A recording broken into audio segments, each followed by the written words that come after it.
आप सबके समक्ष इस वीडियो में एक बहुत महत्वपूर्ण प्रश्न सभी साधकों के हृदय में आता है कि हम संसार में रहते हैं तो मुक्ति का मार्ग अपनाएं कि संसार में रहें, कि संसार की चीज़ों का भोग करें। उसके लिए हम सारे अपने कर्म को फोकस होके करें। समझ में नहीं आता साधक को, तो उनके प्रश्न होते हैं कि हम मुक्ति मार्ग पे जाएं पहले कि हम पहले अपना संसार देख लें। क्योंकि जब हम मुक्ति मार्ग पे बढ़ना शुरू करते हैं तो प्रॉब्लम आना शुरू हो जाती है। घर वाले टोकना शुरू कर देते हैं, बड़ा है जोगी बनने, सब परेशान हो जाते हैं, परेशान करने लगते हैं। करें तो करें क्या? ये हर साधक, लगभग 99.9% साधकों की यही परेशानी रहती है। और जो समझदार साधक होते हैं वो तो इन सब चीज़ों की परवाह नहीं करते हैं, लेकिन जो हल्के, जो सस्ते, जो छोटी ऊर्जा वाले जो साधक होते हैं, इनको कुछ भी बोध नहीं है, जिनका मन अभी भी बहाने मारता है साधना पथ से विमुख होने के लिए, उन साधकों के मन में इस प्रकार के विचार आते हैं। वो मन लेके आता है, उसको लगता है कि ये अजीब सी परेशानी हो रही है। परेशानी कुछ नहीं है, ये अंदर के बहाने हैं जो जोर मार रहा है। एक हट जाए बस किसी भी इस तरीके से, इस मार्ग से हट जाए। वो जब मन प्रबल होता है, मन की ऊर्जा प्रबल होती है, तो वो बाहर भी आपके आसपास ऐसे ही लोगों को इकट्ठा कर देती है। लेकिन वो कुछ अपने संस्कार होते हैं, कुछ गुरु कृपा होती है, कुछ इष्ट कृपा होती है कि वो ना तो उधर भाग पाता है ना इधर भाग पाता है। गुरु भी कितना रोकेगा जब आपके अंदर वो दबाव बना रहेगा बार बार। इस प्रश्न को लेके मेरे जो अपने अनुभव जनित प्रकाश के ज्ञान है, उसको मैं आपके समक्ष आज रख रहा हूं।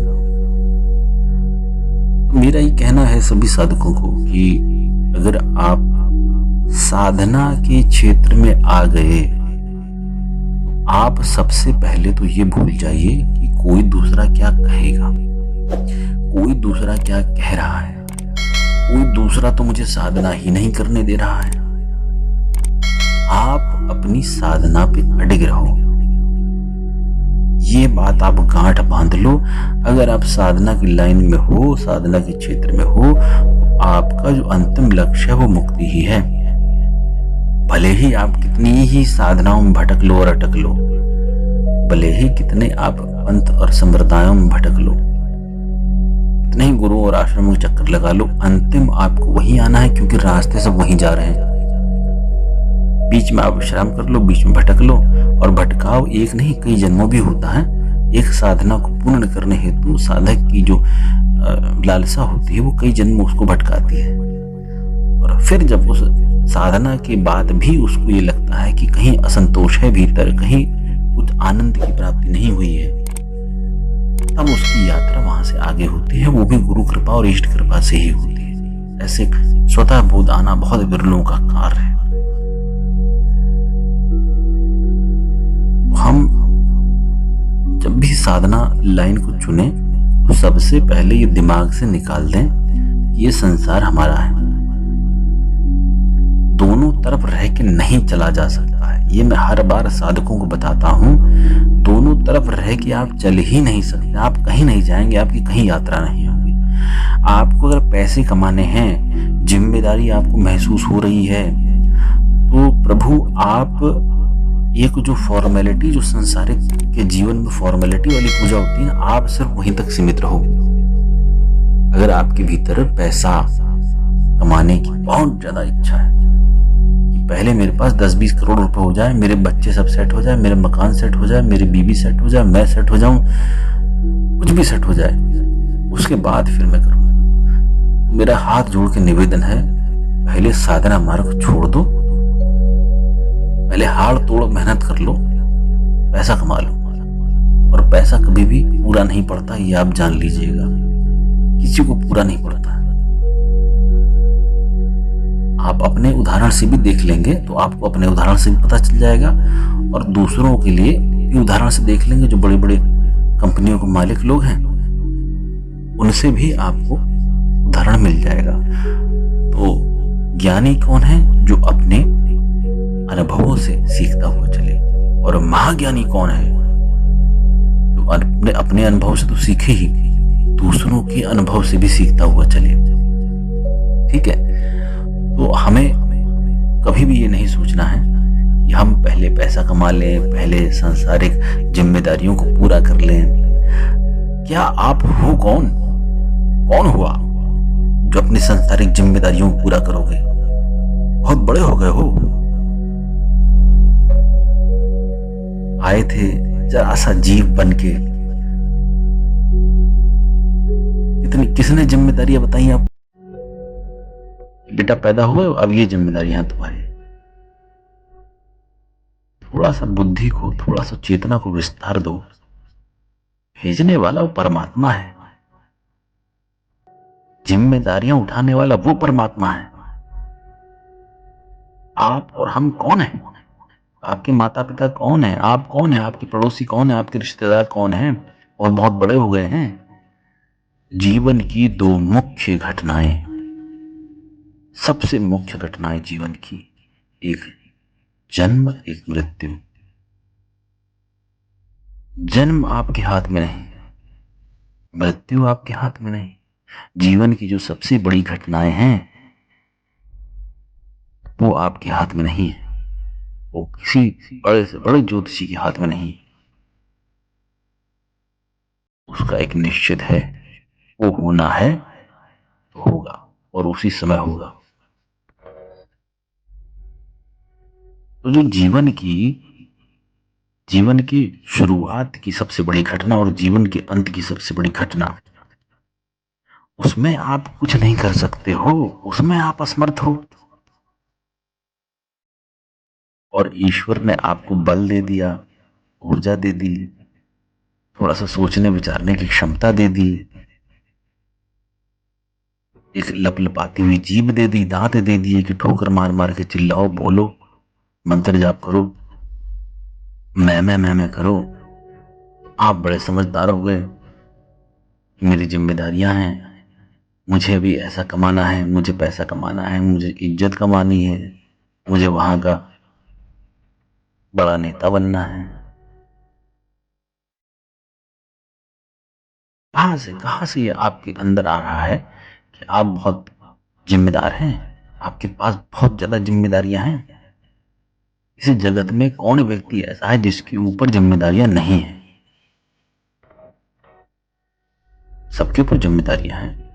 आप उस बोझ से दबे जा रहे हैं कि मेरे ऊपर जिम्मेदारियां हैं, पहले मैं उस जिम्मेदारियों को निभा लूंगा। दबे जा रहे हैं, कुचले जा रहे हैं, ऐसा लग रहा है कि पूरी पृथ्वी का भार आप उठा रहे हैं, पूरे ब्रह्मांड को आपने अपनी उंगली पर टिकाया हुआ है कि कहीं उंगली हिल ना जाए। पहले जरा ये बैलेंस कर लें, उसके बाद आध्यात्म तो आखिरी बात है, वो करते रहेंगे। पहले जॉब लग जाए, पहले पैसा आ जाए, पहले नौकरी लग जाए, उसके बाद देखेंगे। तो मेरे प्रिय साधक मित्रों, मेरे प्रिय शिष्य मित्रों, मुझे बहुत खेद है बताते हुए कि अगर इस प्रकार से आप सोचते हैं तो आप 100% साधक तो नहीं, बिल्कुल नहीं। भीतर ये कैसे आ जाता है? अगर आप साधक हैं, मंत्र जाप कर रहे हैं, ईश्वर की प्राप्ति हेतु लगे हैं, आपको अनुभव हो रहे हैं, आप गुरु को समर्पित हैं, आपके भीतर ये आ कैसे जाता है? ये कैसे सोच लेते हो आप?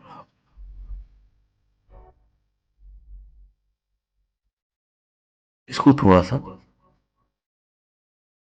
रोज 10 मिनट 20 मिनट स्वयं से मंथन करो, अपने गुरु से चर्चा करो, ध्यान में जाके इसको विचार करो, एकाग्रचित्त होकर विचार करो।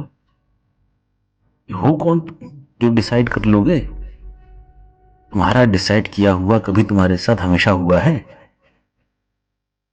जो हुआ उसकी मर्जी से हुआ है, और आगे भी उसी की मर्जी से होगा, है तुम जितना कर लो।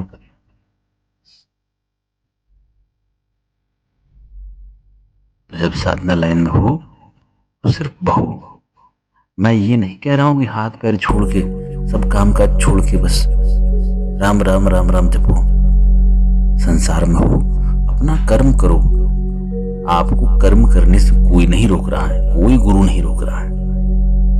आप अपना कर्म करो, लेकिन आध्यात्म को अपनी सारी ऊर्जा प्रदान करो। और परेशानी ये भी है कि जो फेसबुक या और यूट्यूब वाले जो साधक हैं उनको पूरा कुछ विधि विधान नहीं पता है, गुरु सानिध्य का नहीं पता है, गुरु का नहीं पता है, समर्पण नहीं पता है, सानिध्य क्या होता है ये नहीं पता, साधक क्या होता है ये नहीं पता। मेरी कुछ वीडियोस हैं साधक वाली, गुरु वाली, वो आप जरूर सुनिएगा। अगर नहीं सुनी हो तो, सुन भी ली हो तो 10 बार सुनिए, आपको पता चलेगा कि गुरु क्या होता है, शिष्य क्या होता है। ये जो मैं वीडियोस डाल रहा हूँ इसके पीछे उद्देश्य यही है कि साधकों को तो पहले एजुकेट करना बहुत ज्यादा जरूरी है, क्योंकि साधक होता क्या है, लालच में भीड़ में चला आ रहा है। देखा उसने लाइन लगी, क्या हो रहा है, दीक्षा हो रही, दीक्षा से क्या होता है, घर में पैसे आ जाते हैं। अच्छा मैं भी लग जाता हूँ लाइन में। लाइन लगी पड़ी है, अप्सराओं की दीक्षाएं हो रही हैं, यक्षिणियों की दीक्षाएं हो रही हैं, स्वर्ण आकर्षण भैरव की साधना हो रही है, वशीकरण साधनाएं हो रही हैं, जिन्नों की साधना हो रही है, लाइन लगी पड़ी है लाखों लाखों की।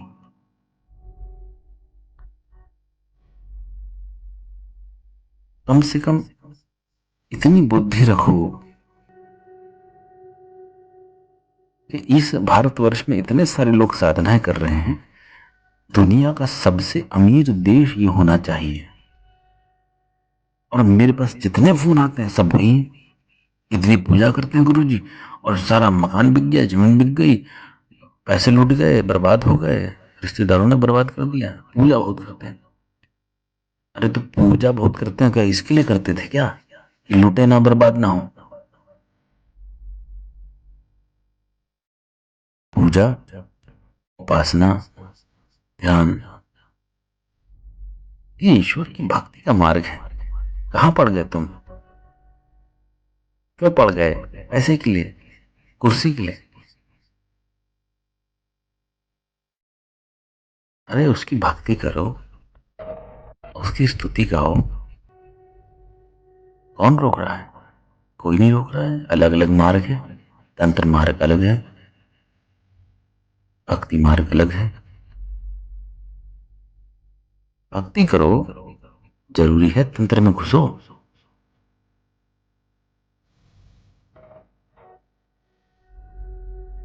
जब भी आपके भीतर ये विचार आए कि मैं साधक हूं, तो मैं पहले जिम्मेदारी निभाऊं कि पहले मैं अपने मोक्ष को देखूं। तो सबसे पहले तो ये स्वयं देखो कि तुम साधक हो भी कि नहीं हो। ये जो मैंने इतना लंबा चौड़ा लेक्चर दिया है उसमें आपको ज्ञान हो जाएगा कि आप साधक हैं कि नहीं हैं।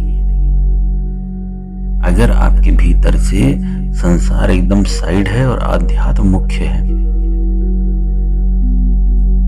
तो आप ये जान लीजिए कि आप साधक की ही कैटेगरी में हैं। आपको बार बार विचार परेशान नहीं करते हैं कि मेरी जेब में तो पैसा ही नहीं है, मेरी जेब में तो फूटी कौड़ी भी नहीं है, मैं कैसे जाऊंगा, कैसे करूंगा, कैसे कमाऊंगा, कैसे बच्चों को पालूंगा। ये अगर आप सोचते हैं तो या तो आपको अपने गुरु पे विश्वास नहीं है, अपने इष्ट पे विश्वास नहीं है। और जिस साधक को अपने इष्ट और गुरु पे विश्वास नहीं है वो साधक तो है ही नहीं, उसकी यात्रा ही नहीं शुरू हुई है। उसकी यात्रा शुरू ही नहीं हो पाई है और उसकी यात्रा शुरू भी नहीं होगी, जन्मों नहीं होगी। उसके पीछे कारण यह है कि ये जो मार्ग है साधना का, इसका केंद्र ही इष्ट और गुरु है, इसके अलावा कोई है ही नहीं। भले ही आप कितने हाथ पैर मार लें, कितनी किताबों से उठा उठा के तर्क दे दें, कहीं कुछ नहीं मिलेगा। जब तक आपके भीतर से नहीं आएगा तब तक कोई भी स्पष्टीकरण आपको स्वयं भी नहीं मिलेगा।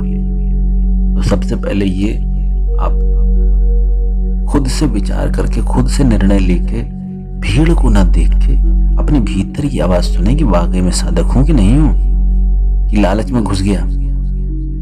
कुछ लोगों को समाज सेवा का भूत सवार होता है।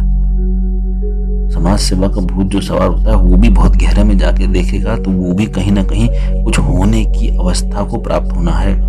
मैं कुछ हो जाऊं, बाहर से नहीं समझ में आएगा, मैं भी कहूंगा तब भी नहीं समझ में आएगा, मना कर देगा नहीं कि नहीं ऐसा नहीं, मैं तो समाज सेवा करना चाहता हूँ। लेकिन बहुत गहराई से जाके इसको देखेगा, सोचेगा तो पता चलेगा वो समाज सेवा भी उसके मैं की ही उपज है।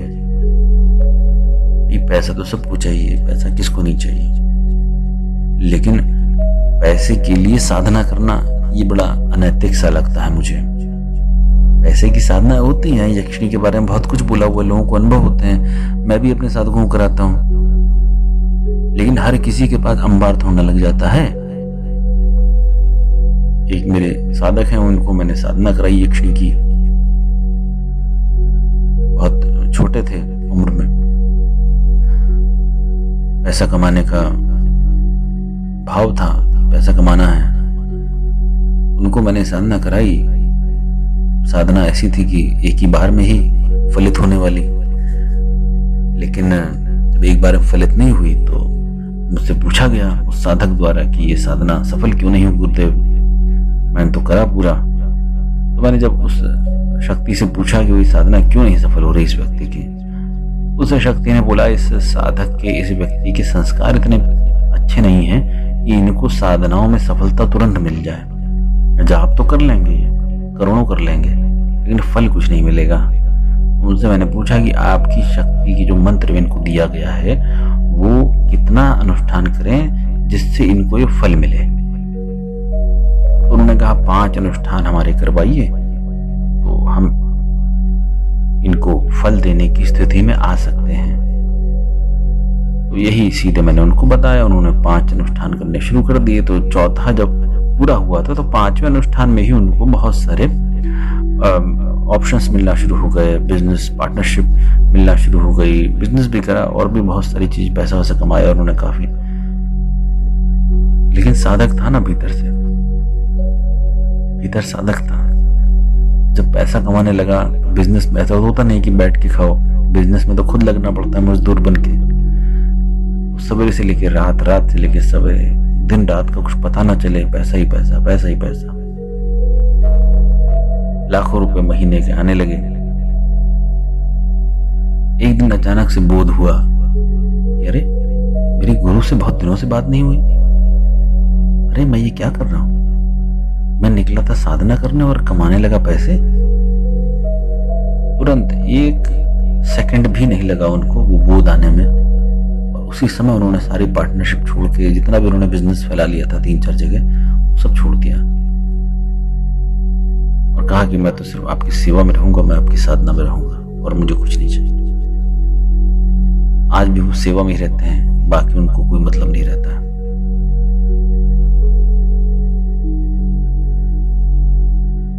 साधक के भीतर उसको जो धक्का देता है, उसको धक्का देता तो ईश्वर ही है, स्वयं से मिलने के लिए, कि मिल जाए, स्वयं को जान जाए, जागृत हो जाए, पहचान जाए, बोध आ जाए, उसको समझ जाए, यात्रा समाप्त कर दे भटकने की।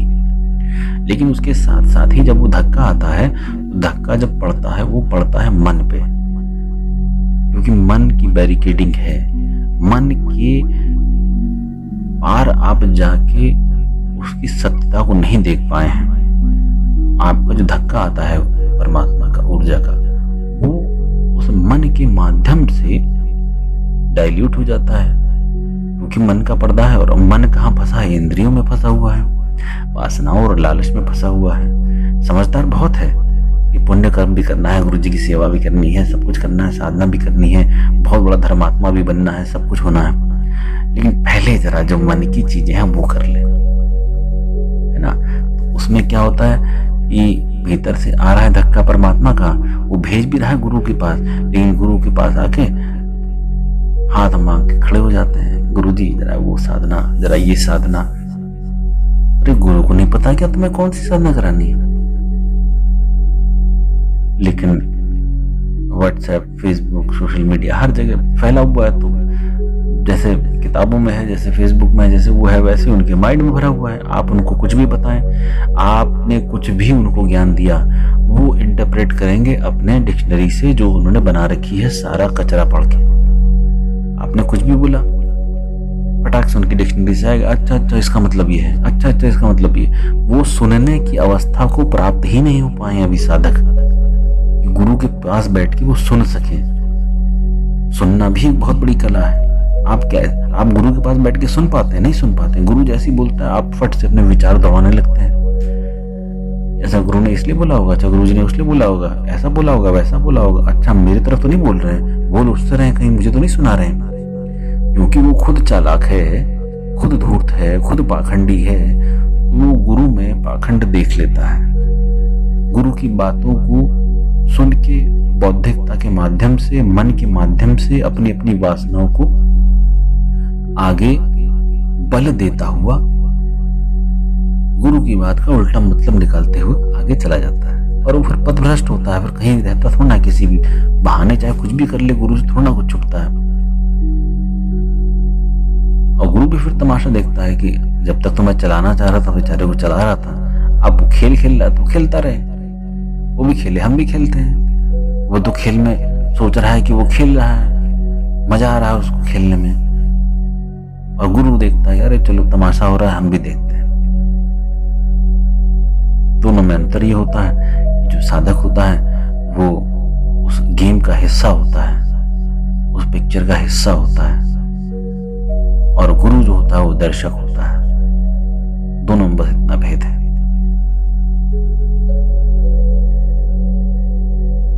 उसमें कष्ट किसको होता है? गुरु को ही होता है, क्योंकि वो देखता है कि ये साधक की क्या पॉसिबिलिटीज थी, ये साधक की क्या अवस्था हो सकती थी, और ये कहां फंस गया। गुरु भी कुछ नहीं कर सकता, क्योंकि हर किसी का अपना एक निश्चित समय है, उसको अगर भटकना है भटकना है, चाहे जितना वो धर्म कर ले, मुक्ति कर ले, उसको भटकना है तो भटकना है। और भीतर से जब भटकना चाहते हो ना, तो आपको भटकाने वाले हजारों मिल जाएंगे।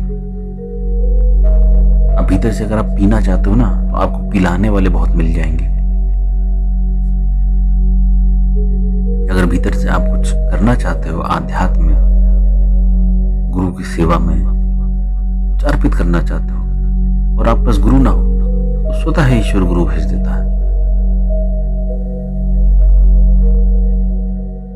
तो साधक अपने पूरे जीवन काल को देखें, उन्होंने अपने पूरे जीवन काल में क्या करा, कहां कहां धोखा खाया, कहां कहां छोटी मोटी चीजों को लेके, छोटी मोटी ब्रेक कर लें, थोड़ा मोड़ा जिन्न कर लें, उनको लेके कितना भटके, कितना उन्होंने धोखा खाया। कई लोगों ने कुछ पैसे बर्बाद करे, कुछ लोगों ने टाइम बर्बाद करा, कुछ लोगों ने अपना घर परिवार पूरा बर्बाद कर दिया इन सब छोटी मोटी साधनाओं के चक्कर में। घर भर पूरा बर्बाद हो जाता है। साधकों को समझ में नहीं आती ये बात, उनको तो बड़े लालच में, भ्रम में जो वीडियोस भगा रहे हैं उसी में वो भाग रहे होते हैं। तो कई सारे मेरे पास एक नहीं कई सारे मैसेज आते हैं कि मेरे को जो है उन्होंने सीधी ट्रांसफर कर दी, लेकिन वो कहाँ गई? मैंने काम कराओ उससे, क्यों नहीं करा रहे हो? वो कहते हैं कि काम तो कुछ होता नहीं, बस यही अंदर दिखते हैं, बात होती है तो फिर करो बातचीत करने की बीमारी है, तुमने एक और पाल लिया, पालो, करते रहो बातचीत। स्थान देवता सिद्ध करो, कुल देवता सिद्ध करो, इष्ट देवता सिद्ध करो, काली सिद्ध करो, सारे देवी देवता हैं, फिर वो सिद्ध करो। फिर चले जाओ विदेश में, वहां के भूत प्रेत और देवी देवता सिद्ध करो, करते रहो, सब अपना चौपट कर दो संसार। चौपट कैसे हो जाता संसार, ये देखिए मैं आपको बताता हूं कि जब आपका ऊर्जा तो एक ही है ना, तो जब आपका फोकस ही एक जगह नहीं होगा तो आपको वहां पर डेवलपमेंट क्या मिलेगा? आप अगर फोकस होना शुरू कर देंगे, अपनी ऊर्जा को केंद्रित करना शुरू कर देंगे कि मुझे सिर्फ आध्यात्म में ही आगे बढ़ना है, तो गुरु भी आपको सपोर्ट करेंगे, गुरु भाई भी आपको सपोर्ट करेंगे, इष्ट भी आपको सपोर्ट करेंगे, पितृ भी आपको सपोर्ट करेंगे।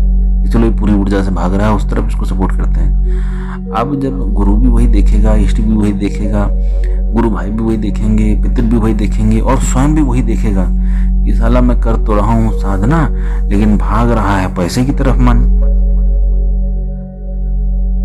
साधना का अर्थ तो यही होता ना कि आप ईश्वर प्राप्ति की ओर बढ़ रहे हैं, मुक्ति की ओर बढ़ रहे हैं। चाहे शिव का मंत्र करो, चाहे दुर्गा का मंत्र करो,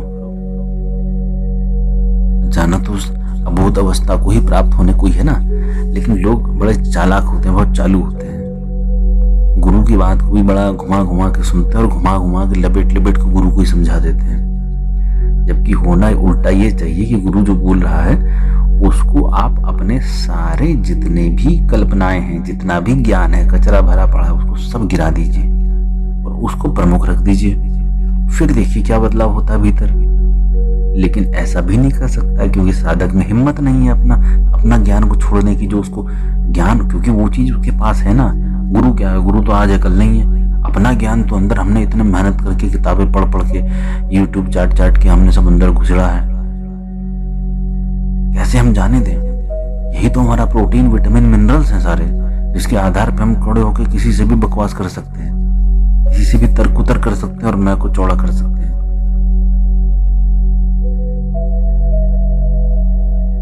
आज ही मेरा एक साधिका से वार्ता हो रही थी,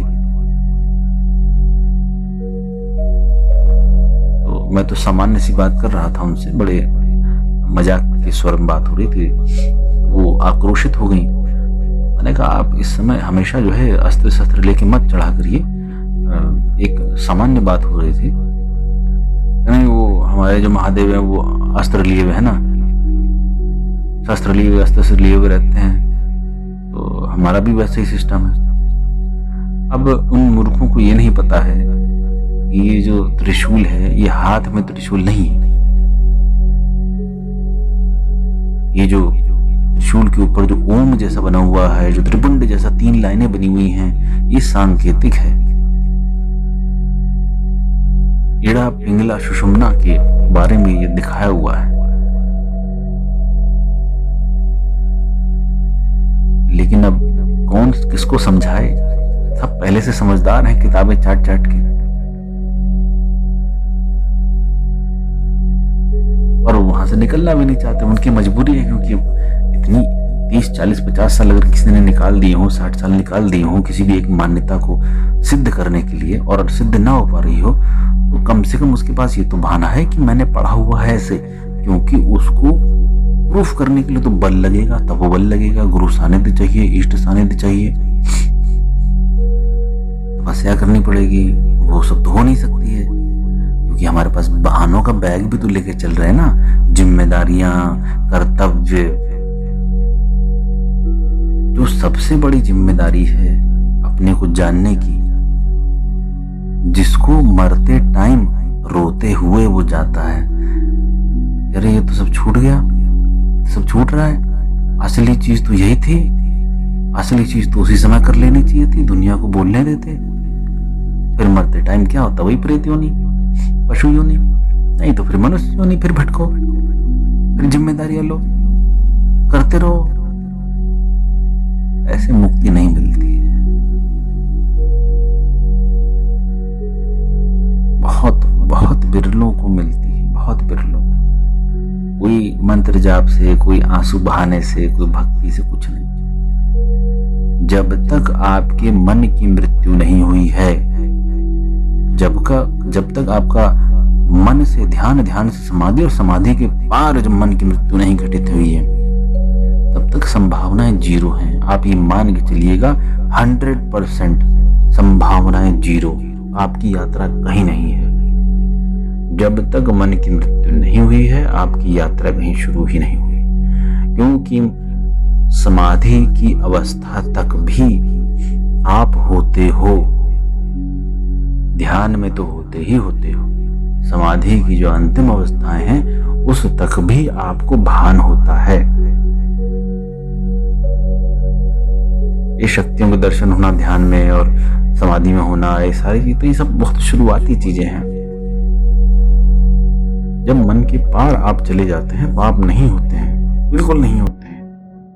कोई भी नहीं होता है, कुछ भी नहीं होता है, सब समाप्त हो चुका होता है। यात्रा ही समाप्त हो चुकी होती है, आप होते नहीं हो। वो पागलपन से भी बहुत आगे की अवस्था है, उसको आप बता भी नहीं सकते हो। वो मुक्ति अवस्था का भी चरम है, समझ लीजिए। कुंडलिनी तो बहुत पीछे की बात रह गई। कुंडलिनी जागने के बाद भी यात्राएं हैं अभी बची हुई।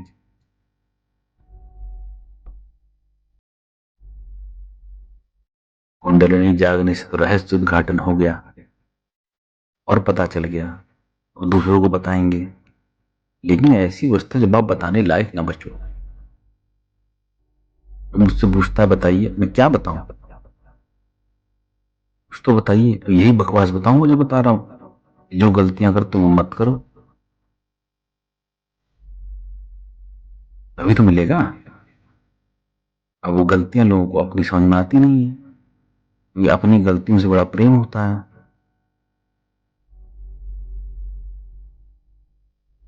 लोग अहंकार को भी बहुत अच्छे अच्छे नामों से सुशोभित करके गले लगा के चलते हैं। सेल्फ रिस्पेक्ट, आत्मसम्मान, ईगो को भी अलग अलग नाम दे दिए, इड ईगो, सुपर ईगो।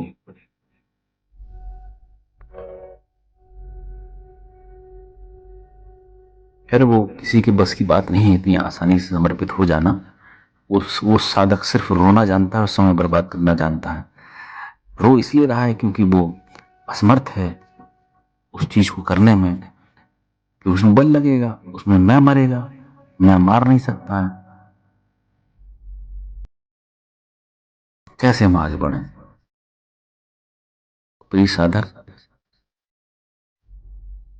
आपके भीतर की जो अग्नि है उसको प्रज्वलित कीजिए, और प्रज्वलित करके सिर्फ दिए तक सीमित मत रखिए, उसको वन की अग्नि बना दीजिए। ऐसी वन की अग्नि होती है, दिए में हवा लगे तो बुझा देती है, और जंगल में हवा चले और भाग जाती है, और तहस नहस करने के लिए, आग लगाने के लिए। ऐसे साधक बन जाइए, दिए जैसे नहीं कि हल्की सी हवा आई, कोई बगल से निकला, वो बुझा के चला गया। ऐसी अग्नि बन जाइए जैसे जंगल में हल्की सी हवा भी चलती है तो और भाग जाती है और विनाश करने लगती है। ऐसी अग्नि भीतर पैदा करिए कि कोई अगर आपको टोक भी रहा है, रोक भी रहा है, कोई ताने भी दे रहा है, अगली बार से उसकी हिम्मत ना हो बोलने की, इतना बेहतरीन उत्तर दीजिए। दो ही मार्ग हैं, या तो पीना सीखिए या तो चुप करना सीखिए। तो जो पीना सीख जाते हैं वो भी बहुत आगे चले जाते हैं, और जो जागरूक होके लोगों को चुप करा के आगे बढ़ना जानते हैं वो भी आगे चले जाते हैं। दोनों ही आगे चले जा सकते हैं, कोई दोनों प्रॉब्लम नहीं है। जागरूकता होनी बहुत आवश्यक है, और वो आएगी ध्यान, गुरु सानिध्य, इष्ट कृपा। अपनी अग्नि को प्रज्वलित कीजिए। अगर साधक लाइन में है वो 100% साधक ही रहिए, और अगर आपके अंदर 1% भी आता है कि गुरुदेव मैं मुक्ति मार्ग पे बढ़ूं कि अपने संसार को देखूं,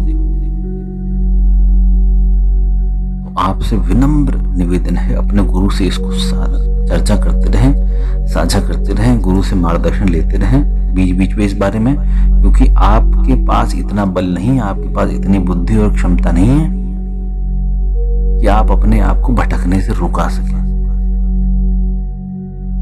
आप एक स्टेप गलत लेंगे और पूरी जिंदगी बर्बाद कर डालेंगे।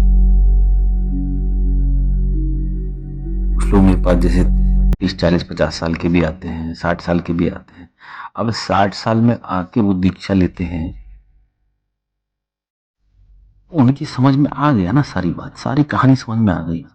पूरा जीवन उन्होंने देख लिया, बच्चे देख लिए, बच्चों की शादी देख ली, कमाना देख लिया, संसार देख लिया, समाज देख लिया, पैसा देख लिया, सब देख लिया। सत्यता उनको सामने आ गई। अब मेरे पास एक साधक 55 60 साल के आए, खूब पैसा उनके पास, पैसे की कोई कमी नहीं, कई सारी फैक्ट्रीज, सब बच्चे संभाल रहे हैं, और जोश इतना अच्छा कि साधना करनी है। रोज साधना करने के लिए भी जुड़े, साधना भी कर रहे हैं, और इतने प्यारे तरीके से बढ़ रहे हैं। हालांकि पैसे की हर किसी को प्रॉब्लम है, जो बड़ा है उसको बड़ी प्रॉब्लम है, जो छोटा है उसको छोटी प्रॉब्लम है। उन्होंने शुरुआत में मुझसे एक बार डिस्कस करी तो मैंने उनको सिर्फ एक बार समझाई बात, वो इतने परिपक्व थे, वो एक बार में ही समझ गए। दोबारा आज तक उन्होंने कभी प्रश्न नहीं करा। और संस्था को बीच बीच में सहयोग करते रहते हैं आर्थिक रूप से, कभी कुछ कभी कुछ। मुझे आर्थिक रूप से सहयोग करते रहते हैं मेरे कार्यों में, गुरु स्वरूप में जैसे भी शिष्य को करना चाहिए, बिना बताए, बिना बोले। ऐसे साधक जिनकी उम्र 60 साल हो गई है, जिनको बैठने में भी तकलीफ है, जिनके पास पैसे हैं, बहुत पैसे हैं, लेकिन पैसे के साथ प्रॉब्लम भी तो रहती है। ऐसा थोड़ा ना होगा कि पैसे होंगे और प्रॉब्लम नहीं होगी। पैसे हैं तो पैसे के साथ प्रॉब्लम भी होगी, उतनी ही बड़ी होगी। वो सब होने के बावजूद प्रथम बार सिर्फ समझाया था उनको, एक बार। उस एक बार में ही उन्होंने गुरुवाणी को भीतर आत्मसात कर लिया। और ऐसे ही मेरे बहुत सारे शिष्य हैं जो अलग अलग स्थानों पर हैं, जो गुप्त रूप से साधना कर रहे हैं। वो कभी किसी के सामने आना नहीं चाहते हैं, क्योंकि उनको सच्चाई पता है कि मुझे अपने सिर्फ गुरु और मेरी साधना से मतलब है, मुझे किसी फालतू बकवास से मतलब भी नहीं। तो ये कैसे साधक है जिनका फोकस बहुत शुरू से क्लियर है, और जिनका पहले नहीं क्लियर था उनका बाद में क्लियर हो गया कि मुझे तो सिर्फ आध्यात्म, मुक्ति, साधना, गुरु, इष्ट, इनसे मतलब है। ऐसा नहीं कि वो भीख मांग रहे हैं, वो भी साधना कर रहे हैं और अपना सांसारिक कर्म भी कर रहे हैं, लेकिन सांसारिक कर्म को उन्होंने अपने सर पे नहीं बैठाया हुआ, सर पे बैठाया अपने गुरु और इष्ट को। तो क्या होता है, बहुत सारे काम इतनी आसानी से होते चले जाते हैं कि उनको यकीन ही नहीं होता है कि वो कर रहे हैं। ये चीजें जो साधक समझ जाते हैं, वो अपने आध्यात्म को आगे बढ़ाते हुए चलते हैं, और सांसारिक कर्म पीछे पीछे पीछे पीछे उनके हाथ जोड़ा हुआ चलता रहता है। कहीं रहोगे आप, कर्म तो करोगे ही ना, कर्म से भाग तो सकते नहीं है। और साधकों के भीतर एक प्रॉब्लम और होती है, वो साधक चाहता है कि फ्री में मिल जाए, सब कुछ बड़ी आसानी से मिल जाए, बड़ा सस्ते में मिल जाए, एक साधना करे और फटाक से सब बारिश हो जाए। साधक के भीतर ये होता है, वो उस चीज के लिए भटकता भी है, और चीज को भटकाने के लिए बहुत सारे यूट्यूब पे सारे गुरु घूम रहे हैं। वो 10 जगह पैसा बर्बाद करेगा, उसके बाद भी नहीं समझेगा, उसके बाद भी उसके भीतर लालच बना रहेगा। अच्छा तो 10 जगह लुट गए, लेकिन 11वीं जगह हो सकता है कुछ मिल जाए।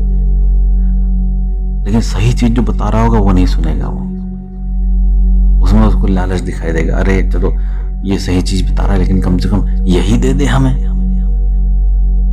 कोई ऐसी पोटली दे दे जिसमें हाथ डालें तो करोड़ों के रुपया निकले एक बार में।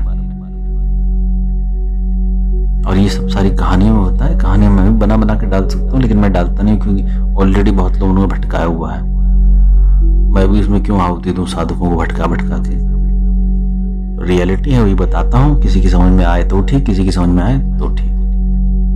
जिसने जितना समय रहना है उतना ही समय रहेगा, चाहे शरीर हो चाहे गुरु हो। लेकिन गुरु होने के नाते मेरा फर्ज यही है कि मैं सही आपको बताऊं, और उसी प्रकार से मैं वीडियो बनाता हूं कि आप लोगों को बात समझ में आ जाए बात। इसीलिए मैं डिटेल में लंबी लंबी वीडियो बना रहा हूं, ताकि एक बार में आपको पूरी समझ में आ जाए। बार बार टुकड़े टुकड़े में आधी बात उस दिन सुनी, आधी बात इस दिन सुनी। अगर आप मेरी बात को हृदय में उतार सकें, अपने जीवन को बदलना चाहते हो, किसी भी एक निर्णय पे टिके रहें, किसी भी एक गुरु पे टिके रहें, किसी भी एक इष्ट, किसी भी एक साधना पे टिके रहें, क्योंकि एक साधे सब सदे और सब साधे सब जाएं। ये एक फॉर्मूला है, आप इसको गांठ बांध लीजिए। कोई एक देव या देवी पकड़ लीजिए, कोई एक गुरु पकड़ लीजिए। 10 जगह, ये हमारी इनसिक्योरिटी है ना, 10 जगह पैर फंसा फंसा के चलना चाहते हैं, ये भी कर ले, वो भी कर ले, ये भी कर ले, वो भी कर ले।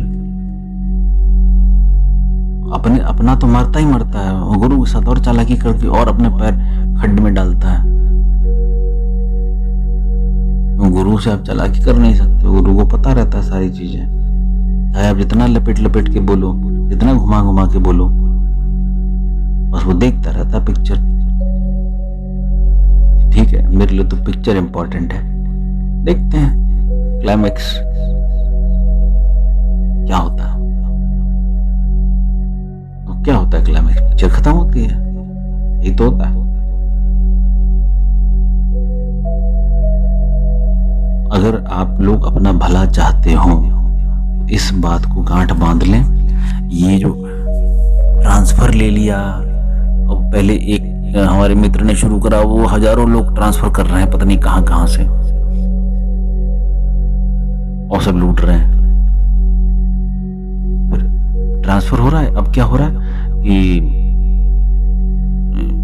बेताल ले लो तो वो आपको जो है इतना पैसा देगा, यक्षिणी ले लो तो आपको इतना पैसा दे देगी, अप्सरा ले लो तो सोने के घुंघरू आपके बेड पे पड़े मिलेंगे। पढ़ी हुई कहानियां बहुत सारी, ढेर सारी किताबों में और यूट्यूब पे हर जगह सब पड़ा हुआ है, और सब उसको इतना सीरियसली सुन के ढेरों सब्सक्राइबर बढ़ा रखे हैं, लाखों। वो कहाँ जाती भीड़ आप जानते ही हैं, जहाँ फ्री का मिल रहा वहां भीड़ खड़ी हो जाती है। बस लुटाओ अपने आप को, खूब लुटाओ, बर्बाद हो जाओ, क्योंकि ये साधक की यात्रा है, भटक भटक के ही पहुंचता है। लेकिन मैंने जैसे शुरू में कहा, ज्ञानी वो जो अपने अनुभव से सीखे, महाज्ञानी वो जो अपने से सीखे भी और दूसरों से भी सीखे, और महामूर्ख वो जो ना अपने से सीखे ना दूसरों से सीखे, और बार बार गड्ढे में जाके अपना पैर तोड़वाए। ये गड्ढा तो ठीक है, इसने परेशानी दे दी, अगले गड्ढे में देखते हैं, हो सकता है वहां पे ठीक हो, साइन बोर्ड नहीं देखेगा। बहुत बहुत धन्यवाद, आपने इस वीडियो को सुना। आशा करता हूं कि इतना सारा बोलवाने के बाद, इतना सारा सुनने के बाद, कहीं 1% तो आपके हृदय में कोई साधक जागृत होगा। 1% तो कहीं मैंने आपकी अग्नि को हवा दी होगी। हृदय साफ स्पष्ट रखें, भगवान भैरव की उपासना करते रहें, गुरु की सेवा करते रहें, गुरु के वचनों का, आदेशों का पालन करते रहें, कि आपको नहीं पता है आप क्या हैं और क्या करेंगे। भटक जाएंगे, जन्मों भटक जाएंगे, तर्क वितर्क चलता रहेगा, ज्ञान कभी उपलब्ध नहीं होगा, प्रकाश में कभी नहीं नहा पाओगे।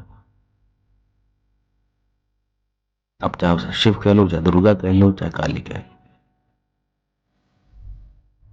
पिक्चर में तो कुछ भी बना दोगे, असलियत में तो खुद भी खो जाओगे।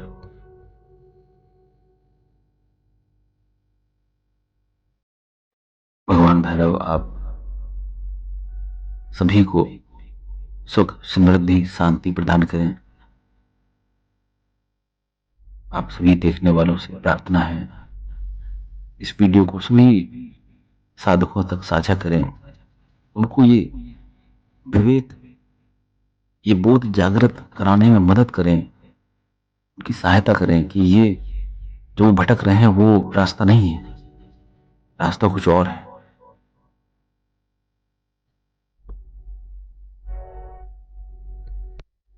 आप सभी से प्रार्थना करता हूँ, इस वीडियो को ज़्यादा से ज़्यादा साझा करें, और भगवान भैरव आप सभी के जीवन में सुख, समृद्धि, शांति प्रदान करें, सभी को बुद्धि विवेक प्रदान करें, अभय प्रदान करें। जो जो आप चाहते हैं वो सभी आपके जीवन में आए, और जो जो आप नहीं सोच सकते हैं वो भगवान भैरव आप सबके जीवन में आपको प्रदान करें। संतों की सेवा करते रहें, गुरु सेवा करते रहें, पितरों की सेवा करते रहें, माता पिता की सेवा करते रहें। जय श्री काल भैरव।